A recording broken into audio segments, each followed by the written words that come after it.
Welcome to TV20 News. I'm Dan Monroe.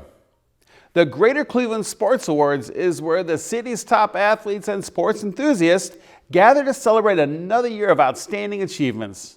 TV20 was there to witness all of the 2023's exciting sports moments and accomplishments. This is always such a great night for Cleveland. You know, we've done about 24 years, and look, we've had some lean years with our team, some better years, but every year this is all just about sports in Cleveland. High school, college, courage, and 1,400 people here to celebrate, and just a mix of some of our best pro athletes giving awards to high schoolers, and it's hard not to feel great about our city and what sports means to the fabric of this city when you're here. During cocktail hour, I had a chance to catch up with current and former athletes, city officials, and other sports enthusiasts to talk about the Cleveland sports scene. 24th Annual Greater Cleveland Sports Awards. I'm proud to be a member of this board. This is a great event to really celebrate the accomplishment of sports. One thing about politics often divides us, but purpose unites us. And when you get people on the sports field, it's united. It unites communities, it unites people. So I'm glad to have an opportunity to see Cleveland at its finest, to see all of the great sports legends, and just to give awards to people who really have just done a great job of trying to make sure that they represent their craft at the best of their ability. The exciting sports moment for me in the city of Cleveland, the Cavs Championship 2016 with LeBron, Kevin Love, and Kyrie. The block, the defense that nobody talks about, and the shot. I'm always excited about that, man. Listen, I'm all Cleveland, man. This is what I do. And I'm a Cleveland sports fan. I think the Browns had a phenomenal year. I think the Guardians had a phenomenal year. I even love the hockey. All I would tell you is, man, it's a great year for Cleveland, and I'm happy for the Greater Cleveland Sports Commission that they're able to really come together and put this great event on every year. Well, this is just a great night for the city, and to honor the people that they're going to honor this evening, and just to come and support them, be part of the whole scene. I think it's an obligation that you have if you're in the world of sports. And if you can do it, if you're not playing a game or broadcasting a game on that particular night, if you have the time, why wouldn't you be here?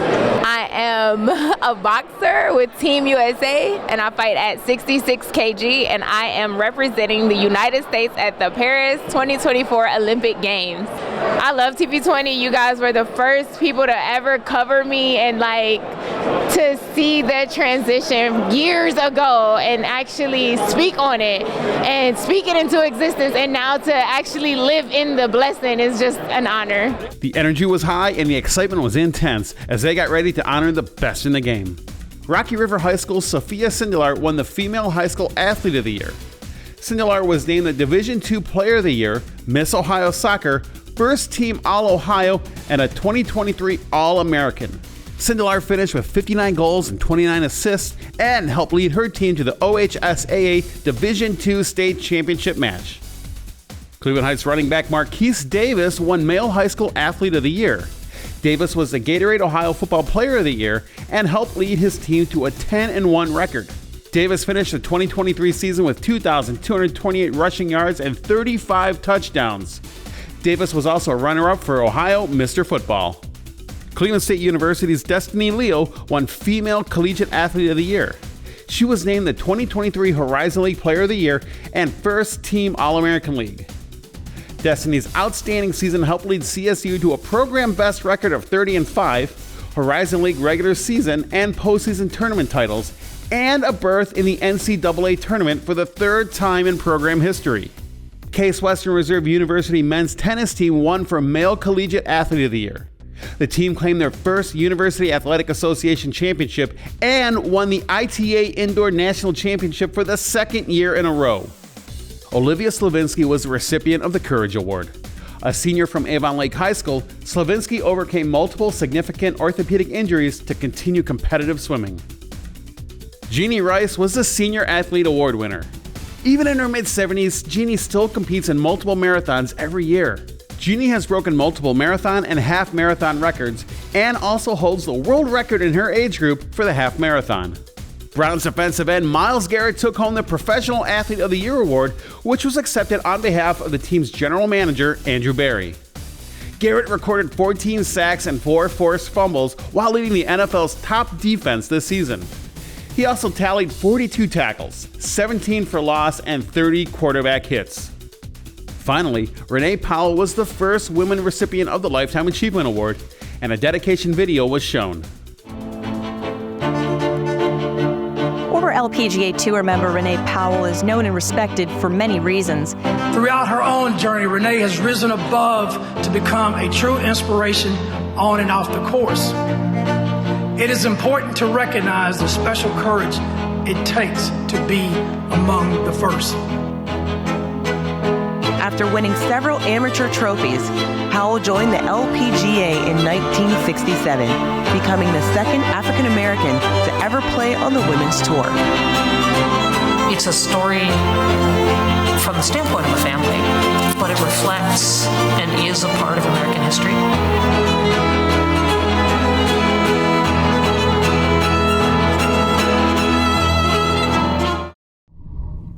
The 24th Annual Greater Cleveland Sports Awards was a night to remember, and we can't wait to see what the next year holds for these remarkable athletes. Ahead of Black History Month, a special committee traveled across Cleveland to preserve African American history in the city. As a part of a larger project to digitally preserve Black history across America, representatives from the Smithsonian Institution were provided a special tour of Caramoo House and the artifacts held within, all with the interest of keeping the legacy of Black theater alive for future generations. So what's great about Caramoo House, not only being the oldest performing theater district in the United States, it also has a lot of great gems. So they're coming here to find those gems and find ways to preserve them for communities and generations to come. Well, as Caramoo House, as the oldest Black producing theater in the country, we're excited that the Smithsonian is here because we have incredible archives that speak to not just Cleveland history, but American theater history. And it's important that we continue to preserve these important documents, images, so that the country can have access to them. With over 100 years of history preserved within its halls, the staff at Caramoo House and members of the Fairfax community look forward to seeing their legacy preserved indefinitely. Kept things in the safe, kept things in the files, made files. So we have a lot of institutional files as well as production files. And history from the very beginning of how Caramoo started in the theater. And this is monumental to have such an awesome organization in Washington, D.C. to take the time now to go all across the country, and not only all across the country, right here in Cleveland, right? Cleveland has been known as the mistake on the lake, but no longer, right? And especially now that we have power and fortitude behind places like us, Caramoo, East Mount Zion Baptist Church, all of these institutions that have been significant to African American uprise. Now they're coming together to bring some power to us. You know, it's one of those things when you think about the Smithsonian Institute is you always put them on a real large scale. And so to be here in Cleveland, Ohio, and to be a part is, one, it's an honor, but two, it's a great privilege, and a great privilege to understand the impact of history and what they do. And more recently, I had an opportunity to visit the African American Museum in D.C. And so seeing that massiveness of history, and I'm a history person, but seeing that and in the context of being real life and able to walk through, experience, and touch is something that I'm excited about to see here in Cleveland, Ohio. But Caramoo House was only the first stop on the trip as the group took to the East Mount Zion Baptist Church, both a religious and cultural staple of the Fairfax community. We're in East Mount Zion Baptist Church, which is one of the anchors of our institution. I was at Antioch Baptist Church. All of these churches were places where in the 40s, 50s, 60s, 70s, artists would come, civil rights leaders would come, politicians would come in order to either tell their story or answer questions or, deliver whatever their art form was.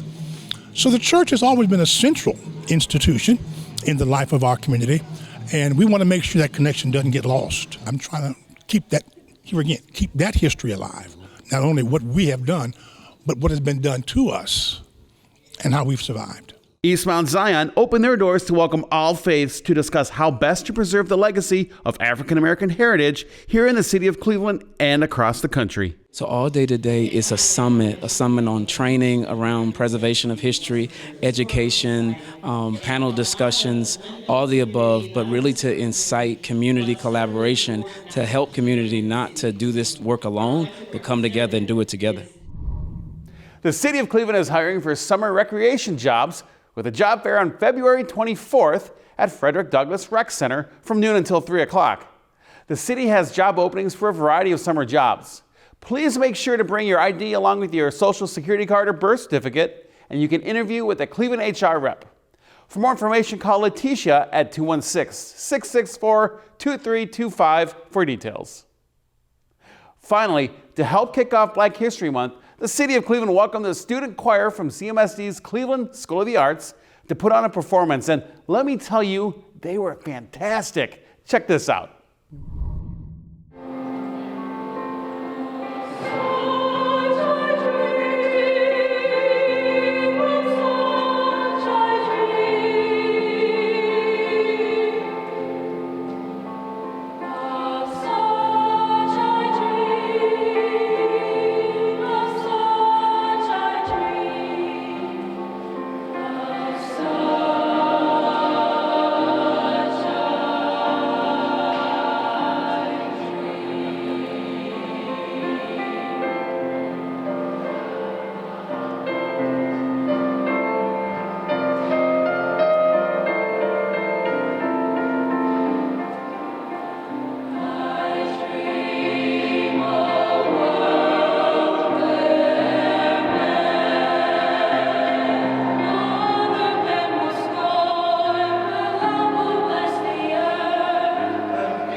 Wow, what an amazingly talented group of young men and women. Well done.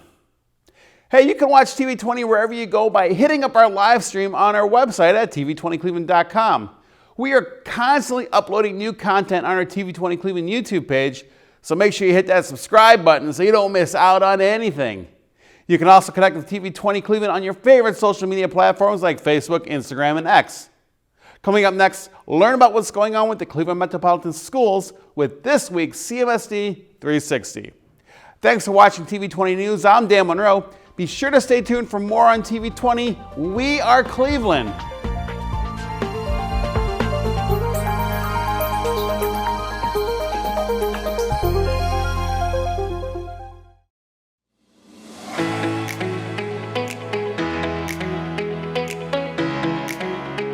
Hello, I'm Darielle Snipes with the CMSD News Bureau. Welcome to CMSD 360, a look at news happening around the district for the week of February 4th. This week is National School Counselors Week. This year's theme is School Counseling, Standards-Based, Student-Focused by the American School Counselor Association. Our counselors have a tremendous impact on student achievement as well as helping them plan for future careers. During this week and all year long, please thank our counselors for all that they do for our scholars. February is also Career Technical Education Month. During this month, the contributions that career and technical education programs provide in preparing students for high-skilled, high-wage, and in-demand careers is highlighted. This is also a time to bring awareness to all the possible career possibilities in the CTE field. Parent-teacher conferences will be held for pre-K through 8 schools on Wednesday and on Thursday for high schools. Students will be dismissed early on the day of their conferences. Caregivers, please contact your child's school to set up a time to learn how your scholar is progressing. Turning to sports, the Senate League Co-ed Swimming Championship is scheduled for Wednesday at the Cadell Rec Center from 5 to 7 p.m. For a complete list of athletic competitions happening this week, go to clevelandmetroschools.org/Senate League. On Friday, Cleveland School of the Arts students will celebrate the Chinese New Year with a lantern festival. More than 200 Chinese language and visual arts students have worked together to create beautiful lanterns. Students and families are invited to the school between 4:30 and 7 p.m. for the Lantern Walk. There will also be other engaging activities, including a tutorial on how to speak Chinese and how to make a lantern. The Chinese New Year is celebrated on Saturday. This is the year of the dragon. This week's CMSD shoutout goes to the students at Garfield Pre-K through 8 school who created these masterpieces and the artists who inspired them. During the school's high school encore choice program, Virginia-based artist Amy Herzl met with the students to work on these pieces via Zoom. The Korean-American artist talked about her creative process and artwork during the session. The students used rice paper, graphite, gold paint, and baby pictures to create the art that celebrates each student's culture and heritage. Great job! If your school, staff, or students are doing something amazing, we want to hear about it. Please tag CMSD on social media and definitely use the hashtag CMSD Shoutout. We'll stay connected with what's going on in the district by downloading the CMSD app or following CMSD on Instagram X, formerly known as Twitter, Facebook, and YouTube. Thanks for watching CMSD 360. Have a great and productive week.